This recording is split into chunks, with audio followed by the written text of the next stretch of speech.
आप कह रहे हैं कि वो भाग गया आपको देख के, लेकिन उनके लोग कह रहे हैं कि उनकी दादी की तेरही थी जिसकी वजह से वो अभी फील्ड में नहीं है। देखिए, दादी की तेरही थी, मेरे लिए मैंने श्रद्धांजलि दिया था और मुझे भी यही लगा था। लेकिन जब मैं माननीय ओम प्रकाश राजभर जी को सुल्तानपुर में प्रचार करते हुए देखा तो मैंने बोला, मुझे बात बड़ी अजीब सी लगी, आप सबको अजीब सी लगी है कि दादी की तेरही है तो सुल्तानपुर में प्रचार कर सकते हैं, घोसी में नहीं जा सकते।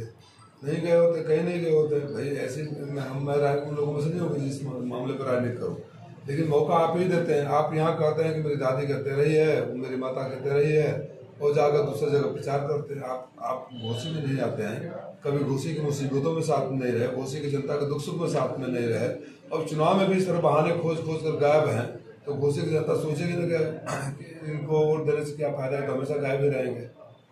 क्या इनको लग रहा है क्या कि अब वो चुनाव हाथ से निकल गया है? ये तो दोनों विपक्षी उम्मीदवारों को पता है, तभी आप देख रहे हैं कहीं कोई नज़र नहीं आ रहा है। मैं तो अकेले बॉलिंग फील्डिंग बैटिंग सब कर रहा हूँ। तो क्या माना जाए? तरफा जीत चुनाव जनता लड़ रही है और जनता के सामने किसी की नहीं चलती, न झूठ की चलती, न अहंकार की चलती, न सत्ता की चलती, न ताकत की चलती। जनता जिसको जो फैसला लेती है लोकतंत्र में वही सर्वोपरि होता है। ओम प्रकाश राजभर कह रहे हैं कि राजभर समाज हमारे साथ है और ये सब विपक्षियों के द्वारा एक कहानी रचाई जा रही है कि उनके साथ नहीं है। भाई, हम तो जो आप लोग दिखाते हो सोशल मीडिया पर और टीवी पर कि किस तरह राजभर उनका विरोध कर रहे हैं, और मैं वही देखता हूँ। और आप लोकसभा का चुनाव लड़ने आते हैं तो एक जात का नाम लेकर अगर कहेंगे तो कि वो हमारे साथ हैं, उससे भी बाकी जातियों के बारे में आप बोल नहीं सकते कि वो गाली तो सबको दिया है आपने, और शराबी तो राजभरों को भी बनाया था।